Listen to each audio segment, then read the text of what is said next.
슈퍼위크 안에 오늘은 슈퍼데이 같아요. 네. 중요한 기업들의 실적이 정말 많이 나옵니다. 오늘은 반드시 시장 지키면서 특히 저희 매일경제TV 틀어놔야 하는 그런 날이에요. 어느 때보다도 열심히 방송 보면서 공부하셔야 할 날인데, 자, 매일 아침 6시에 시작하는 성공습관. 오늘은 투자자분들이 어떤 이슈를 체크하는 것이 좋을까요? 투데이 분석 리더스 인덱스의 박주근 대표와 함께합니다. 어서 오십시오. 네, 안녕하세요. 안녕하세요. 이 네. 중요한 날에 아주 적합한 분을 저희가 모신 것 같습니다, 대표님. 그렇죠. 예. 뭐 앵커님께서도 말씀하셨지만 오늘은 정말 TV 틀어놓고 계속 봐야 되는 네. 날인데 네. 이렇게 실적 매크로 지표들이 상당히 많이 몰려있는 주간에 또 하나의 빅 이벤트들이 계속 나오고 있어요. 우리나라 같은 경우에는 뭐 뉴스에서 많이 나왔지만 바이든 대통령과 SK 그룹 회장이 뭐 비대면이긴 하지만 네. 실질적으로 1대1 면담을 가졌는데 수혜주 찾기가 굉장히 분주한 것 같습니다. 네. 대표님은 어떻게 바라보고 계세요? 방금 새벽 3시에 이제 네. 화상 미팅을 했죠. 그렇죠. 아마 이미 보도는 다 나온 것 같고, 미국이 바이든 대통령이 굉장히 급했나 봅니다. 사실은. 저는 그렇게 봐요. 네. 지난주에도 앨런 재무장관이 제일 먼저 찾아온 것이 LG화학을 찾아왔습니다. 그 전에 5월 달에는 또 우리나라 삼성, 현대차를 쭉 만난 걸 보면 11월 그 중간 선거를 앞두고 미국 행정부가 굉장히 급하고 있다. 이런 추세에 우리나라 기업들이 또뭐 주고받고 하는 것도 지금 나쁘지 않다고 봅니다. 우선 이번 화상회의에서 큰 골기가 있었습니다. 그 SK그룹이 밀고 있는 소위 말하는 BCC라 그러죠. 네. 배터리, 바이오 케미칼 이 세 부분에 대해서 220억 달러를 투자하기로 했다. 네. 이런 내용입니다. 우리 돈으로 28조인데요. 원래 그 70억 달러는 약속돼 있었는데 추가로 220억 달러를 바이든 대통령 재임 기간에 투자하기로 했다. 주요 골격은 메인은 반도체인 것 같습니다. 왜 반도체가 중요하냐? 바이든 대통령 입장에서는 고급 일자리를 확보해 줄 수 있는 투자를 좀 선호했던 것 같아요. 그래서 반도체에 특히 R&D를 중심으로 한 반도체가 주요했고, 반대로 SK그룹 입장에서는 삼성은 미국의 반도체 공장을 계속 파운드리 공장 투자하고 있는데 SK는 아직 미국 투자가 없었는데 SK는 이 기회에 미국의 혜택도 받으면서 미국의 교두보를 마련할 수 있는 발판을 마련했다. 이런 두 분의 어떤 중요한 포인트가 이번에 예. 맞았던 것 같습니다. 예. 서로의 소위 니즈가 맞아 네. 떨어졌다. SK가 미국에 대한 공격적인 투자가 가능한 그런 이슈가 됐는데, 수혜주를 어떻게 분류할 수 있을까요? 주식시장에서. 최근에는 이제 뭐 관심 있게 보는 게 아까 말씀하신 것처럼 반도체가 나가게 되면 거기에 관련된 장비라든지 뭐 소재 기업들을 보기는 부분도 있고요. 네. 그리고 어제 또 중국의 또 CATL이라고 하죠. 예, 배터리가 또 뭐 한국이나 다른 기업들과는 차별화된 배터리 개발해서 양산에 나간다 좀 하면서 싸고 뭐 질은 뭐 고만고만한 그러니까 에너지 저가 밀도가 좀 낮았었거든요. 예. 안정성은 좋았지만 예. 그 에너지 밀도를 조금은 부각시키는 내용을 발표했는데, 제가 왜 이 얘기를 드리냐면 SK그룹에서 투자하는 대부분의 업종이 반도체하고 그 배터리 쪽이거든요. 근데 미국 쪽에 투자를 했다라는 건 미국 시장에서의 그 배터리 시장을 조금 더 선점을 해서 SK온이 좀 나가지 않습니까? 그렇습니다. 예. 네. 근데 중국의 어떤 이런 행보가 일각에서는 또 점유율이 또 중국 쪽으로 가는 거 아니냐라는 그런 우려도 있거든요. 배터리하고 좀 다르게 좀 보는데요. 아, 그래요? 일단 이번 투자의 수혜주는 저는 일단 반도체라고 반도체. 봅니다. 예, 왜냐하면 SK 하이닉스가 가진 건 사실 메모리밖에 없는 상태입니다. 예, 그렇죠. 그런데 팹리스하고 파운드리로 갈 수 있는 교두보를 마련할 수 있는 중요한 포인트다. 이번 투자는. 특히 인텔과의 R&D 센터는 굉장히 중요하다. 그렇죠. 이번에 그 ARM 같은 또 설계회사를 인수할지는 모르겠지만 SK 그 최태원 회장은 반도체의 밸류체인을 다 가지고 싶은 그 두각을 계속 지금 나타내고 있거든요. 그래서 이번 투자의 핵심은 가장 규모도 크고 한 것이 반도체 교두보 확보에서 반도체가 핵심인 것 같고, 배터리 분야는 미국에서 CATL이 지속적으로 시장 확대에 대한 우려를 한국의 배터리 3사를 통해서 카바를 치는 형식으로 미국 투자를 계속 유도하고 있는 것 같아요. 지난주에 앨런 재무장관이 LG화학을 방문한 이유도 그렇고, 이번에 배터리를 미국에서 투자를 요청하는 것도 중국의 CATL의 급부상과 CATL의 시장 확대를 어느 정도 경계하는 예. 석의 제스처로 이제 보는 게 맞는 것 같습니다. 사실 어제도 저희가 LG 에너지 솔루션 하면서 포드와 이제 계약 규모를 늘리겠다. 이것이 호재다라는 얘기를 했는데 거기에 틈타서 중국의 CATL도 포드와 배터리 공급을 확대한다. 포드가 이렇게 뭐 싸고 질은 뭐 고만고만한 중국산 배터리 쓰면서 아예 전기차 가격까지 내린다고 해요. 그러다 보니까 잘 나가는 우리 2차 전지 시장이 완전 독보적이었는데 또 중국의 저가 공세에 살짝 위협을 느끼지 않을까? 그러면 주식 시장에서도 시장이 반등할 때마다 주도주로 부상하고 있는 2차 전지가 또 좀 위협을 받을지 않을지라는 걱정이 생기는 대목이라서 저희가 이 뉴스를 네, 살펴보고 있는 그렇죠. 겁니다. 예. CATL의 어제 발표는 이제 방금 앵커님께 말씀하신 것 같이 네. 이전에는 이제 LFP 배터리인데요. 인산철이죠. 이게 예전에는 우리나라 배터리 3사가 좀 저가고 효율을 떨어지는데 중국산이니까 뭐 중국에서 많이 쓰는 것이 아니냐는 식으로 약간 치부했는데 사실은 최근에는 완전히 상황이 바뀌었습니다. 예. 네. 최근에 미국에서 테슬라가 자동차를 판매할 때 그 고객에게 옵션을 제공해요. 인산철 배터리를 쓸 거냐, 아 진짜요? 파나소닉의 NCML을 쓸 거냐라고 선택을 하라 그래요. 이제 배터리까지 선택해야 그럼요. 됩니까? 왜냐하면 이유는 두 가지입니다. 특허가 세 개가 풀렸어요. 재밌네요. 2022년에 예. 그 LFP를 미국에서 판매를 하려면 예. 특허 세 개가 걸려 있었는데 이게 다 풀렸습니다. 아, 그렇구나. 그러면서 미국에서 옵션을 제공할 수 있는데 인산철은 테슬라가 처음에 그 전기차를 만들면서 고생을 한 것 중에 하나가 화재 사고였거든요. 맞아요. 인산철은 이 부분을 완전히 해소합니다.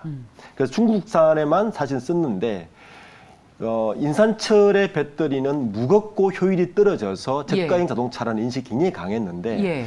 최근에 그 몇 개월 전이죠. 대만의 트랜스포머 데이터에서 발표한 걸 보면 4월 달이었는데요. 인산철 LFP 배터리가 향후 2024년에는 전 세계 배터리 시장 64%를 차지할 것이다. 라고 발표를 해버렸습니다.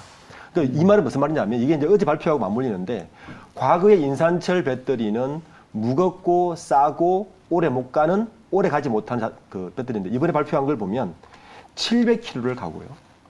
단가는 낮고 무게는 약간 높지만 하이니켈보다 출력은 떨어지지만 멀리 가고 싼 제품은 나왔다. 그러니까 이 기존의 LFP와는 전혀 다른 양상이고 이미 테슬라에 적용되어 있고 미국의 고객들에게 옵션으로 제공하는데 이게 또 좋은 게 일반 전기차를 한번 타보셨나요? 전기차를 타보면 네, 전기차 타봤어요. 그 니켈 충전할 때 NCM 그 니켈은요 보통 어떻게 되냐면 80~90%만 충전하고 빼세요라고 되어 있습니다. 그리고 이 콘센트를 빼놔야 돼요. 예, 그래 예. 안전하다고 예. 화재임 때문에. 근데 LFP는 밤새도록 꼽아 놓습니다. 어. 그러니까 오버 차징이 돼도 위험하지 않다고 이미 거기 이야기하거든요. 안전성면 조건이 뛰어나거든요. 저는 LFP가 이 정도 성능이라면 굉장히 빠르게 그 시장에 진입할 것, 시장을 장악할 것이다. 그럼 국내 3사 어떻게 될 거냐? 예, 네. 예. 이 궁금하지 않습니까? 제일 중요합니다. 그렇죠. 저희 자막에도 나가고 있지 않습니까? 국내 3사는 지금 어떻게 생각하고 있냐면은 예. 양극재 세 개 업체를 보면 돼요. 포스코 케미칼, 그다음에 LNF, 에코프로비엠을 보면 되는데 국내 3사는 이 LFP에 대응해서 망간을 대체합니다.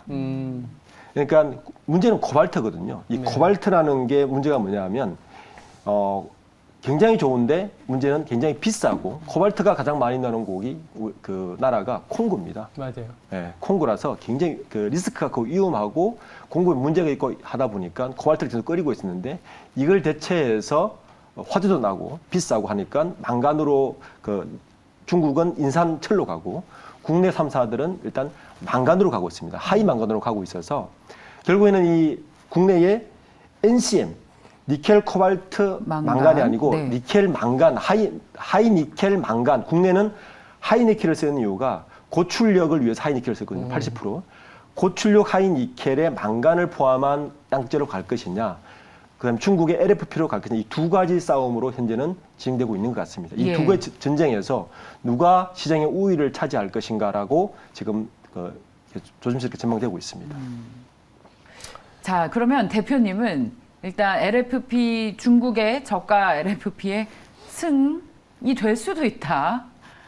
라는 현재는 뼈아픈 이 정도 속도면 굉장히 빠르게 그 뼈 가성비 자체가 좋기 때문에 뼈 아픕니다. 예, 갈 수 있어서 그런데 주가를 잘 봐야 돼요. 예. 그 사실 CATL 주가와 우리나라 그 배터리 3사의 주가는 같이 움직이는 성향이 있거든요. 그런데 이런 상황에서도 포스코 인터내셔 그 포스코케미칼이나 LNF나 에코프로메 주가를 보면 LFP가 대세로 가는 것도 아닌 것 같습니다.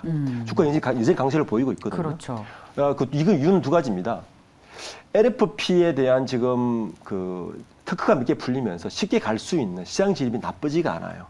그리고 하이 망간도 가지고 있어서 두 가지를 다 가지고 있다면 예. 결코 주가에서 밀리지 않는 것도 이제 볼 수 있습니다. 그러니까 투트랙으로 같이 갈 것 같다. 병행이다. 네. 누가 라고 이기겠습니까? 지금 당장은 성장을 같이 하는 상황이라고 보시면 같이 될 것 간다. 같고요. 중국에서 CATL은 중국의 어떤 MS가 워낙 크다 보니까 예. 그렇게 좀 정리가 되지 않을까 싶습니다. 그럼 K배터리 같이 가져가도 된다. 네. 포트폴리오 여전히 담아도 괜찮다라고 결론 네. 내리겠습니다. 네. 좋습니다. 다음 이슈로 넘어가겠습니다. 요즘 주식시장에서 어제 보니까요. 또 건설 업종의 흐름이 좋았습니다. 네. 어떤 얘기가 나왔나 봤더니 국토부에서 도시형 생활주택과 오피스텔 규제 완화를 검토하고 있다라는 이야기가 나오고 있습니다. 사실 건설주들 좀 소외를 받았었는데 그렇죠. 정부에서 이제 건설 업에 대해서 하나하나씩 규제를 푸는 이슈들이 나오고 있어서 네. 이 정책 수혜로 이제 봐도 되는지에 대한 점검을 해보고 싶습니다. 대표님 어떻게 해석해 볼까요? 요 부분은 모아주택이라고 들어보셨나요? 모아주택. 모아주택이라고 그러거든요. 그러니까 지하철역 근거리에 아, 네. 1인 가구들이 살 수 있는 우리 보통 1인 가구 그러면 1인 가구가 살 수 있는 걸 보통 원룸이나 이런 게 봤잖아요. 그게 아니라 1인 가구가 이제 대세란 말이에요. 현재 664만 가구가 1인 가구인데 37%가 올라왔지 않습니까? 그러다 보니 정부에서도 1인 가구가 좀 쾌적하게 살 수 있는 가구 약 한 20평 정도의 주택을 지하철에서 가장 가까운 근거리에 좀 규제를 풀어서 해주겠다는 거고 이 주택은 뭐 1가구 2주택 안 들어가고 여러 가지 혜택을 주는 거죠. 그러다 보니까 떴죠. 자, 그러면 어디가 피해를 보겠습니까?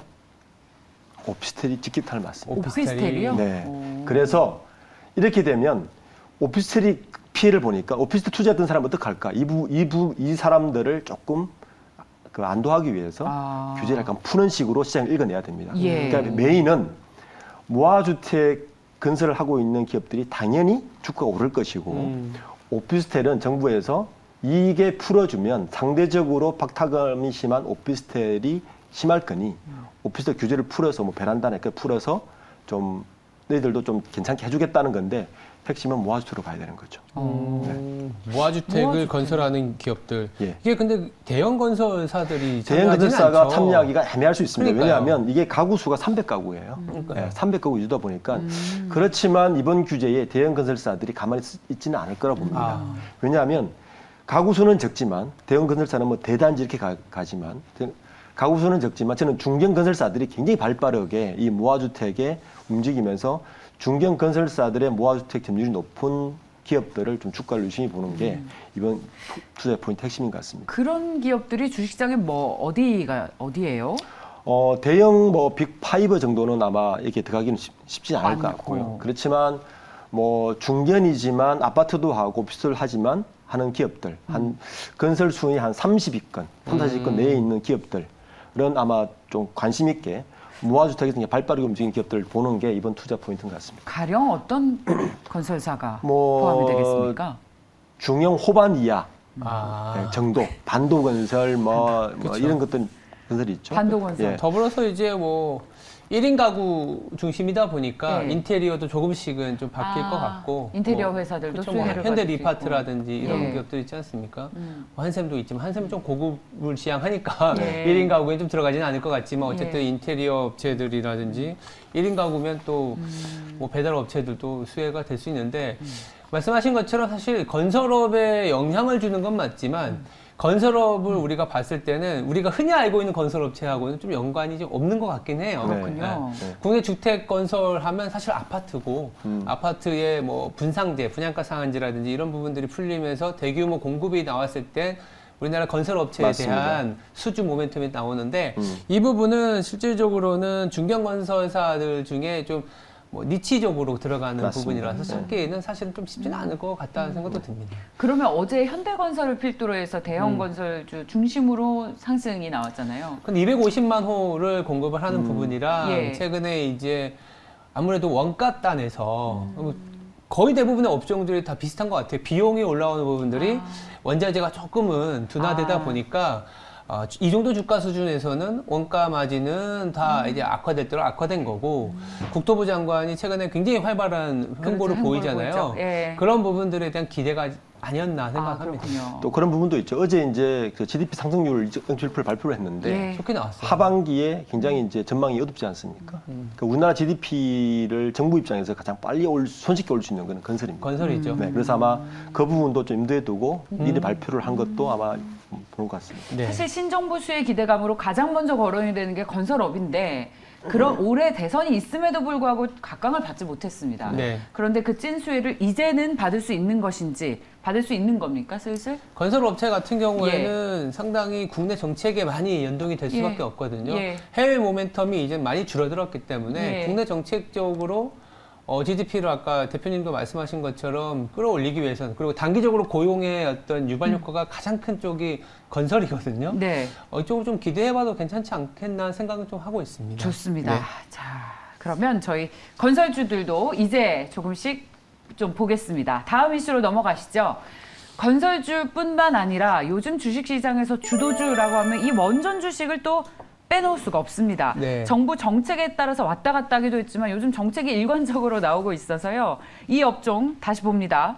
정부가 사우디아라비아에 연구용 원자로 기술을 수출하게 됐는데 사우디가 추진 중인 이 원전 사업의 규모가 무려 12조 원이라서 야 이거 우리가 수주하면 진짜 수익을 많이 보겠다. 가슴이 두근두근 거리는 숫자예요. 네. 12조 원은. 여기서 진짜 수혜주를 또 찾아보고 싶습니다, 대표님. 네. 이게 원전주는 그 이번 정부 발표할 때부터 계속 말이 나왔었는데, 근데 실제 이제 뚜껑을 열고 보니까 윤석열 정부 출범 이후에 가장 하락률이 높았어요. 예. 뭐 원전주뿐만 아니라 이제 원전을 만드는 건설주 플러스 원전주까지 같이 낮았는데 이번에는 이게 조금 반등의 역사는 될까라고 한번 좀 기대는 해봅니다. 여기뿐만 아니라 다른 그 아랍 쪽에도 있거든요. 저는 그보다 더 큰 것은 사실은 그 2년여간에 계속 끌었던 유럽의 그린 텍스노미에서 원전이 포함됐다는 게 더 호재일 수는 있습니다. 네. 근데 문제는 이 유럽 텍스노미의 원전을 허가를 해줬는데 이게 아시겠지만 프랑스를 주축으로 한 원전 찬성론자와 독일을 주축으로 한 반대론자가 부딪히면서 나온 중재안이 뭐냐 하면 허가는 해주되 굉장히 까다로운 허가를 해줬습니다. 기술적으로 접근하기 어려울 정도의 허가를 해줬기 때문에 당장은 기술적으로 불가한 것들이라고 하는 것도 몇 가지가 있어요. 그래서 원전이 떠지가지 않은 거예요. 그래서 그렇지만 이 유럽의 텍스노미에서 원전의 해결은 바로 아랍 쪽에 원전은 괜찮구나라는 시그널을 주고 있기 때문에 지금 수주가 나오는 거거든요. 네. 그래서 장기적으로는 나쁘지 않다. 그러니까 워낙 눌려져 있던 원전주기 때문에 지금 들어가도 나쁘지 않다고 생각합니다. 그렇죠. 저도 비슷한 생각이에요. 예. 그러니까 예전에도 계속 얘기했지만 신정책이 나왔을 때는 당장의 매출이나 당장의 실적이 나오진 않거든요. 네.